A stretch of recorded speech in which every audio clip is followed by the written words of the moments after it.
예수 그리스도 제7장 요한과 예수의 잉태를 알린 가브리엘. 요한 예비하는 자.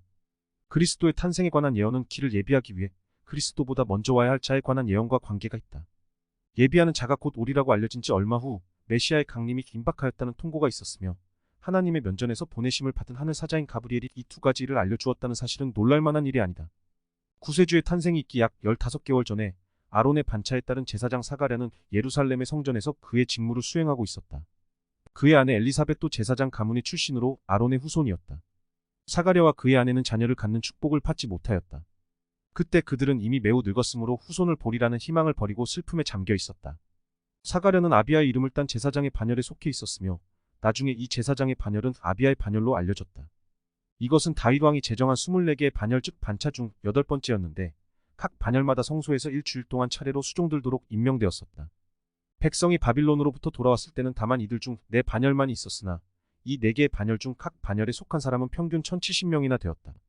자기에게 지명된 봉사의 주간에는 각 제사장은 의식에 합당하게 빈틈없이 청결한 몸을 갖추어야 했다.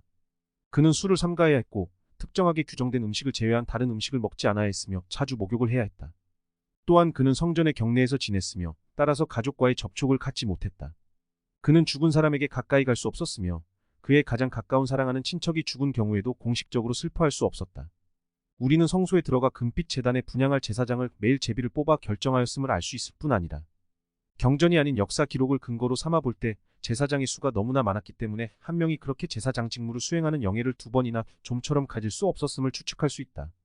이날 제비를 뽑은 결과 사가랴가 지명되었다. 그것은 겸손한 유대인 제사장의 생애에서는 매우 드문 기회였다. 그의 생애에서 바로 이날에 그는 특별한 성스러운 직무를 수행해야 했다. 성소 안에서 그는 성전의 휘장으로 다만 지성소로부터만 분리되었는데 이 성전의 내소에는 대제사장 이외에 아무도 들어갈 수 없었으며 대제사장도 오랫동안 의식을 통한 준비 과정을 거친 후 속죄일에만 들어갈 수 있었다. 장소와 시간은 최고의 숭고한 느낌과 가장 경건한 느낌을 갖는 데 도움이 되었다. 사가랴가 성소 안에서 직무를 수행하고 있을 때 백성은 밖에서 고개를 숙여 기도드리고 일반 집회소와 지성소 사이에 벽을 이루는 큰 칸막이 위로 분향의 연기가 피어오르는 것을 지켜보며 제사장이 다시 나타나 축복을 주기를 기다리고 있었다. 사가랴가 놀라 바라보기 전 바로 그의 제사장 직무를 수행하던 가장 중요한 순간에 주님의 천사가 나타나 금빛 제단 우편에서 있었다. 과거의 성전 즉 성소나 지성소 중 어느 곳에 인간 이외에 어떤 분이 나타난 이래 여러 세대가 지나갔다. 백성은 하늘사자가 직접 방문하는 것은 과거에 있었던 일로만 생각하였으며 이스라엘에는 이미 선지자가 존재하지 않는다고 믿었다.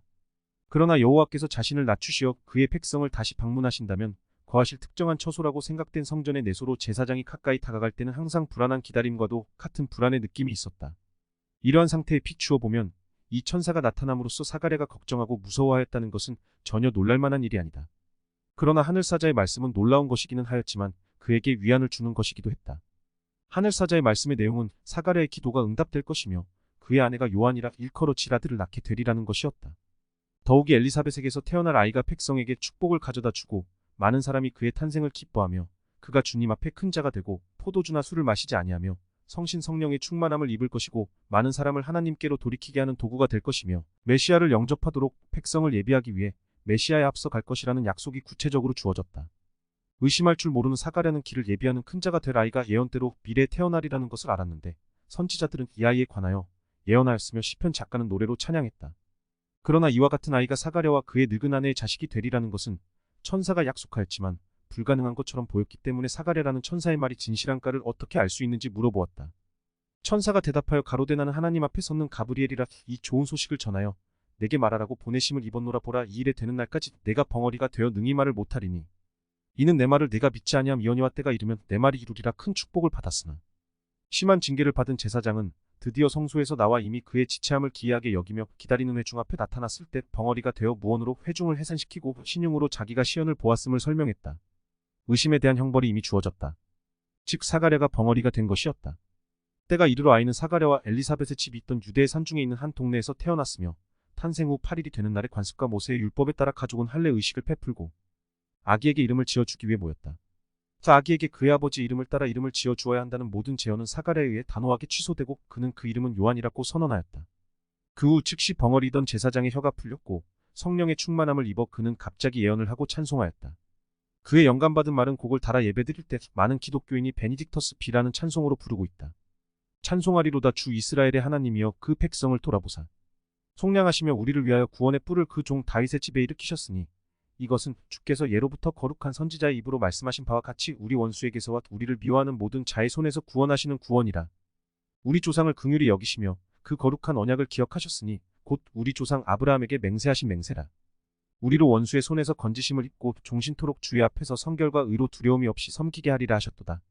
이하여 내가 지극히 높으신 이의 선지자라 일컬음을 받고 주 앞에 앞서가서 그 길을 예비하여 주의 백성에게 그 죄사함으로 말미암는 구원을 알게 하리니 이는 우리 하나님의 긍휼을 인함이라. 이로써 돋는 해가 위로부터 우리에게 임하여 어두움과 죽음의 그늘에 앉은 자에게 비치고 우리 발을 평강의 길로 인도하시리로다. 벙어리가 되는 고통을 받기 전에 사가랴가 한 마지막 말은 의심과 불신앙이 가득 찬 말이었으며 그는 전능하신 하나님의 면전에서 온 자에게 그의 권능을 입증하는 증거가 되는 표적을 요구하였다. 반면에 오랜 침묵을 지킨 후에 한 그의 말은 그가 완전히 의지하는 하나님께 찬양드리는 말, 즉 귀 기울여 듣는 모든 자에게 하나의 표적이 되는 말이었으며 그 말에 관한 명성은 온 세상에 퍼졌다. 요한의 탄생 때 일어난 특별한 일, 특히 수개월 동안 요한의 부친이 벙어리가 되어 지낸 일과 미리 예언된 이름을 지어주자마자 요한의 부친이 갑자기 말하기 시작한 것 때문에 많은 사람이 기이하게 생각하였고 어떤 사람들은 두려워하며 이 아이가 장차 어찌 될꼬 하며 질문하기도 했다. 성인이 된 요한이 광야에서 외치기 시작하여 또 다시 예언이 성취되었을 때 백성들은 요한이 메시아인지 마음속에 의문을 가졌다. 그의 생애 중 유년 시절부터 그의 공적인 성역이 시작된 초기에 이르기까지 약 30년의 기간에 관한 기록으로는 다음에 한 문장밖에 없다. 아이가 자라며 심령이 강하여지며 이스라엘에게 나타나는 날까지 빈들에 있으니라. 마리아에게 예수의 잉태를 알림. 가브리엘은 사가랴를 방문한 후 6개월이 지나 다시 말해서 요한이 태어나기 3개월 전에 하늘 사자로서 갈릴리의 나사렛이란 동네에 사는 마리아라는 처녀에게 보내졌다. 그녀는 다윗의 자손이었으며 리온이었으나 역시 다윗의 혈통을 이어받은 왕손이었던 요셉이라 하는 남자와 정혼한 처녀였다. 마리아는 영예와 축복으로 가득 차 인사를 천사로부터 받았으므로 놀라고 걱정했다. 은혜를 받은 자여 평안할지어다. 주께서 너와 함께 하시도다라고 하며 가브리엘은 그 처녀에게 인사했다. 이스라엘의 다른 딸들, 특히 유대 지파의 딸들과 다윗의 자손으로 알려진 딸들과 마찬가지로 마리아는 기쁨과 희열을 느끼며 왕손을 통하여 메시아가 오시리라는 것을 의심하지 아니하였으며 어떤 유대인 처녀가 장차 그리스도의 모친이 되리라는 것을 알고 있었다. 그녀에게 전한 천사의 말씀이 민족의 이 같은 가장 중요한 기대와 희망과 관계가 있었을까? 그녀는 이러한 것을 마음속으로 생각할 시간이 거의 없었다. 이는 천사가 다음과 같이 계속 말했기 때문이었다. 마리아여 무서워 말라. 네가 하나님께 은혜를 얻었느니라.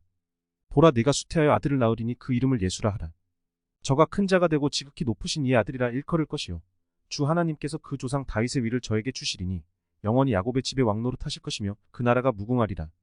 아직도 그녀는 이 중요한 방문의 의미를 일부밖에 이해하지 못했다. 사가랴로 하여금 표적을 구하도록 한 그와 같은 의심을 품은 것이 아니라 더 많은 지식을 알고 설명을 듣기를 원하는 간절한 소망을 품고 있었으므로 자신이 처녀임을 잘 안마리아는 나는 사내를 알지 못하니 어찌 일이 있으리까 하며 천사에게 물었다. 그녀의 자연스럽고 단순한 질문에 대한 대답은 그때까지 세상에 전혀 알려지지 않은 기적에 대한 선언이었다.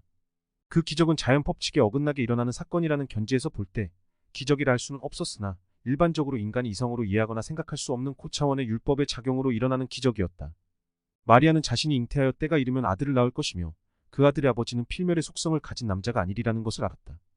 천사가 대답하여 가로되 성령이 내게 임하시고 지극히 높으신 이의 능력이 너를 덮으시리니 이러므로 나실바 거룩한 자는 하나님의 아들이라 일컬으리라. 그리고 나서 천사는 그녀에게 애를 못 낳던 그녀의 사촌 엘리사벳이 받은 축복에 대해 말했으며 다음과 같이 최종적인 설명을 덧붙였다. 대저 하나님의 모든 말씀은 능치 못하심이 없느니라. 유순하게 순종하며 겸손히 받아들이는 태도로 순결한 처녀는 다음과 같이 대답했다. 주의 계집 종이 오니 말씀대로 내게 이루어지다. 가브리엘이 떠난 후 그의 메시지로 인하여 택함받은 나사렛 처녀는 자신이 겪은 이상한 경험에 대해 생각하였다. 마리아의 약속된 아들은 육신을 입고 태어나는 하나님 아버지의 독생자가 될 자였다. 따라서 그 사실은 확실하게 많이 예언되었다. 실은 그 사건은 전례 없는 것이었을 뿐 아니라 이에 필적할 만한 사건도 전혀 없었다. 그러나 처녀에게서 아이가 태어나는 것은 유례가 없는 일이었으며 이것은 진실로 예언을 성취하는 데 필수적인 일이었다. 마리아에게서 태어날 아이는 자연 법칙에 어긋나는 방법으로서가 아니라 그 자연 법칙의 고차원의 작용에 따라 영원하신 아버지이신 엘로힘에 의해 잉태되었다. 최고의 신성을 지니신 하늘의 아버지와 필멸의 속성을 가졌으나 순결한 어머니와의 사이에 태어난 아이는 지극히 높으신 이로 일컬음을 받을 권리를 갖고 있었다. 그의 속성에는 하나님의 권세와 필멸의 능력과 가능성이 포함되어 있었다. 유전의 기본 법칙의 평범한 작용을 통하여 일어나는 이러한 일은 하나님께서 선언하셨고 과학에 의해 증명되었으며 철학도 인정한 바이었다. 따라서 모든 산자는 그 나름대로 번식하게 된다. 아기 예수는 그의 부모 곧 불사불멸의 영화로우신 하나님과 인간인 여자가 지니고 있는 특성인 신체적, 정신적, 영적, 특성과 성격과 권세를 물려받게 되어 있었던 것이다. 예수 그리스도께서는 필멸의 여자에게서 태어나시기로 되어 있었으나 그의 모친이 인간인 남자와 여자의 딸이라는 점을 제외하고서는 필멸의 인간의 자녀는 아니었다. 주님의 경우에만 아담의 범법과 관련해서 하나님께서 하신 말씀 즉 여자의 후손이 뱀의 머리를 상하게 함으로써 사탄을 이기는 권세를 갖게 되리라는 말이 성취되었다. 장소와 상태와 일반적인 환경과 관련해서 볼 때 가브리엘이 사가랴에게 잉태에 관한 소식을 알린 것과 마리아에게 그의 메시지를 전한 것은 매우 대조적이다. 주님을 위해 장차기를 예비할 자는 웅장한 성전에서 그야말로 성소 안에 있는 다른 한 곳만을 제외하고서는 가장 성스러운 장소에서 금빛 촛대로부터 새어나오고 금빛 제단의 향로에 타오르는 불로 밝게 된 빛 가운데서 그의 아버지에게 알려졌다. 반면에 메시아는 수도와 성전으로부터 멀리 떨어진 작은 동네에 있는 아마도 갈릴리의 평범한 오두막집의 울타리 안에서 그의 모친에게 알려졌다. 마리아가 사촌인 엘리사벳을 방문함. 마리아는 천사의 방문 전에 어떤 사람이 가졌거나 또는 그 후에 누가 갖게 될 것보다 더 성스럽고 더 훌륭하고 더 큰 희열을 마음속에 비밀과 함께 간직하고 있었으므로 자신이 비밀을 털어놓을 수 있고 자기에게 위안과 도움을 주며 그때까지 자기 이외에 아무에게도 알려지지 않았던 사실을 말할 만한 자격을 갖춘 어느 여자와 교우관계를 갖기를 팔았음은 너무나 당연한 일이었다. 그녀를 방문한 하늘사자는 특별한 축복을 받은 자요. 하나님께서 또 다른 기적을 행하시는데 도구로 삼으신 여자였던 마리아의 사촌 엘리사벳에 관하여 이야기할 때 사실상 이 모든 일을 암시하셨던 것이다. 마리아는 서둘러 나사렛을 떠나 유대의 산중에 있는 마을을 향해 출발했는데 유대라는 작은 동네가 사가랴의 고향이라는 전설의 기록이 사실이라면 그녀는 약 100마일을 여행해야 했다. 젊은 처녀인 마리아와 이미 늙은 엘리사벳이 만나는 것은 서로에게 기쁨을 안겨다 주는 일이었다. 엘리사벳은 자기 남편이 전한 가브리엘의 말씀을 통하여 가까이 다가온 자기 아들의 탄생 다음에 곧 메시아의 탄생이 있을 것이며 따라서 이스라엘 민족이 수세기에 걸친 오랜 암흑 기간 동안 기다리며 간구하여 온 바로 그날이 이를 때가 임박하였음을 알았음에 틀림없었다. 엘리사벳이 마리아가 문안드리는 말을 들었을 때 성신 성령은 택함받은 주님의 모친이 엘리사벳의 사촌으로서 그녀의 앞에 서 있음을 증거하였다.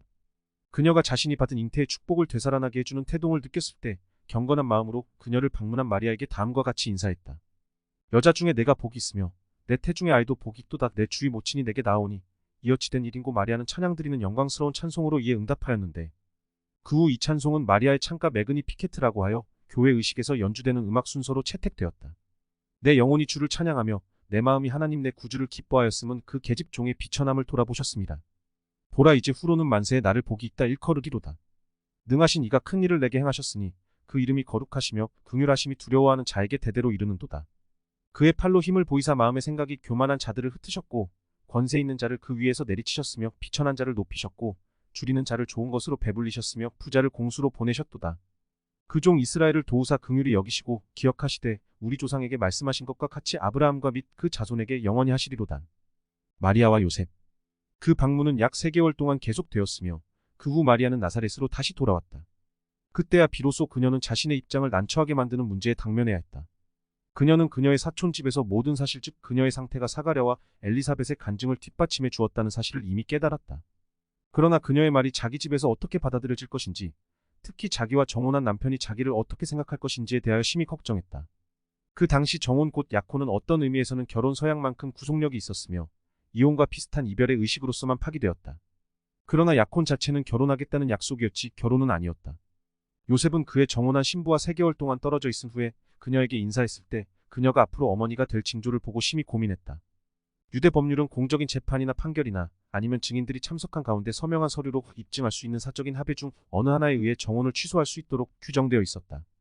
요셉은 의로운 사람이요 법률을 엄격하게 준수하는 사람이기는 하였으나 극단론자는 아니었다. 더욱이 그는 마리아를 사랑하였으며 자신이 겪을 슬픔과 고통을 개의치 아니하고 그녀로 하여금 모든 불필요한 수치를 당하지 않기를 원했다. 마리아를 보아서도 그는 그 일이 널리 알려지는 것을 두려워했다. 그래서 그는 법률이 허용하는 한 은밀히 약혼을 취소할 것을 결심했다. 그는 근심에 잠겨 그 문제를 처리해야 할 자신의 책임에 대해 깊이 생각했다. 이때 주의사자가 현몽하여 가로되 다윗의 자손 요셉아 내 아내 마리아 데려오기를 무서워 말라. 저에게 잉태된 자는 성령으로 된 것이라. 아들을 낳으리니 이름을 예수라 하라. 이는 그가 자기 백성을 저희 죄에서 구원할 자이심이라. 요셉은 마음에 근심을 크게 덜었으며 오래전에 예언된 메시아의 강림이 임박하였고 선지자들의 말씀이 성취될 것이며 세상에서 자기에게 가장 소중한 여자인 정혼한 처녀가 잉태하였고 때가 이르면 하나님이 우리와 함께 계시다를 의미하는 이름인 임마누엘이라 불리울 축복받은 아들을 낳으리라는 것을 알고 매우 기뻐하였다. 천사의 인사말은 중요한 의미를 내포한 것이었다. 다윗의 자손 요셉이라는 말은 하나의 호칭이었다. 그러한 왕조의 호칭을 사용한 것은 요셉에게 그가 비록 왕족의 혈통을 이어받은 자일지라도 마리아와 결혼하는 것이 그의 가족의 신분에 아무런 암흑을 던져주지 않는다는 것을 알리는데 그 목적이 있었다. 요셉은 기다리지 않았다. 가능한 한 모든 방법으로 마리아를 보호하고 그녀의 합법적인 보호자로서의 법적 권리를 완전히 갖기 위해 그는 서둘러 결혼식을 엄숙히 거행하였다. 주의사자의 분부대로 행하여 그 아내를 데려왔으나 아들을 낳기까지 동침치 아니하더니 나음의 이름을 예수라 하니라. 약속과 예언의 기초를 둔 메시아에 대한 희망은 율법 선생의 구구한 가르침의 영향력과 해설자들의 거짓된 명성에 의해 권위 있는 것 같이 되어버린 사사로운 해석으로 인하여 유대인의 마음속에서 혼란을 일으켰다. 그러나 특정한 사실은 율법 선생들조차 본질적인 요소로 강조한 바 있었다. 자신이 오랜 세월을 두고 기다리던 바로 그 사람이라고 선언하는 어떤 유대인의 주장은 이러한 본질적인 요소에 따라 판단하도록 되어 있었다. 메시아가 유대 지파 안에서 다윗의 자손을 통하여 태어나리라는 것은 의심할 여지가 없었다. 그가 다윗의 자손이므로 당연히 아브라함의 혈통을 이어받았음에 틀림없다. 성약에 따라 아브라함의 후손을 통하여 땅의 모든 족속이 축복을 받도록 되어 있었다. 예수의 혈통을 알려주기 위한 두 가지 계보 기록이 신약에 나와 있는데 하나는 마태복음 1장에 수록되어 있고 다른 것은 누가복음 3장에 수록되어 있다. 이 두 기록에는 몇 가지 차이점이 뚜렷이 나타나 있으나 이러한 차이점은 유대계보 전문가의 조사로서 일치된 바 있다. 이 문제에 대해 여기서는 더 상세히 설명하지 않겠다. 그러나 연구가들이 판단하는 데 의견을 같이 하고 있는 점은 마태의 기록은 다윗의 왕위를 합법적으로 물려받은 계승자의 순서를 입증해주는 왕족의 혈통에 관한 기록인 반면 누가의 기록은 조상이나 가까운 친족을 통하여 합법적으로 계승된 계통에 따르지 아니한 다윗의 자손을 보여주는 개인의 가계도라는 것을 명심해야 한다. 그러나 누가의 기록은 마리아의 가계도로 여기고 있으며 한편 마태의 기록은 요셉의 가계도로 받아들이고 있다. 잊어서는 안 될 가장 중요한 사실은 요셉의 신부요 처녀인 마리아에게 가브리엘이 약속한 아이가 왕손의 혈통을 이어받아 태어나리라는 것이다. 요셉의 계보는 원래 마리아의 계보와 다름이 없었는데 이는 그들이 사촌이었기 때문이었다. 마태는 요셉을 야곱의 아들이라 기록하고 있고 누가는 헬리의 아들이라 기록하고 있다. 그러나 야곱과 헬리는 형제였다. 둘 중 한 명이 요셉의 부친이었고 다른 한 명은 마리아의 부친이었으며 요셉의 장인이었다. 마리아가 다윗의 자손이라는 사실은 경전의 여러 곳에 분명히 나와 있다. 왜냐하면 예수께서 평판이 좋은 자유 유대의 법률에 따라 합법적인 아버지가 된 요셉에 의해 잉태되지는 않았으나 마리아에게서 태어났으므로 다윗의 자손의 혈통은 마리아만을 통하여 예수의 몸에 이어졌기 때문이었다. 주님은 여러 번 다윗의 자손이라고 일컬음을 받았으나 그 호칭을 거부하시지 않았으며 자기에게 정당히 붙여져야 할 것으로 받아들이셨다. 바리새인 학자 바울의 증언이 입증해주는 바와 같이 사도의 간증은 지상의 혈통을 통하여 그리스도께서 왕손이 되었음을 분명히 증명해준다. 이 아들로 말하면 육신으로는 다윗의 혈통에서 나셨고 우리 주 예수 그리스도시니라. 다윗의 씨로 죽은 자 가운데서 다시 살으신 예수 그리스도를 기억하라 증오하는 무자비한 자들의 온갖 핍박을 받고 거짓 고소를 당하며 자신이 스스로 메시아라고 인정하셨다 해서 신성 모독이라는 특정한 혐의를 받은 것은 사실이나 혈통으로 보아 그가 그리스도가 될 자격이 없다는 암시에 대한 언급은 전혀 발견할 수 없다. 그리스도 시대뿐만 아니라 그 시대의 전후에는 유대인들은 계보 기록을 신중히 보관하였으며 사실상 그들 민족의 역사는 대부분 계보 기록이었다. 입증할 수 없는 후손이라는 이유로 완고한 바리새인, 유식한 서기관, 교만한 율법 선생 그리고 귀족적인 사두개인이 그리스도를 부인할 가능성은 충분히 있었다. 구세주께서 탄생하신 당시에 이스라엘은 다른 나라의 군주에 의해 통치되었으며 그는 다윗의 왕손의 권리를 인정받지 못했다. 유대인을 다스리는 통치자는 로마 제국으로부터 임명받은 자였다. 만약 유대 왕국이 자유를 누리는 독립국가가 되어 그 왕국의 합법적인 주권에 의해 통치되었다면 목수인 요셉은 유대 왕국의 왕이 되었을 것이며 그의 왕위를 물려받을 합법적인 계승자는 유대 왕인 나사렛 예수였을 것이다. 가브리엘이 마리아에게 예수의 잉태를 알린 것은 다윗의 자손에 관한 것이었으며 이스라엘 민족의 희망은 다윗의 자손이 오기를 바라는데 기초를 두었다. 그가 임마누엘 곧 육신을 입고 오시어 그의 백성과 거할 하나님이요 세상의 구세주이신 예수 그리스도였다.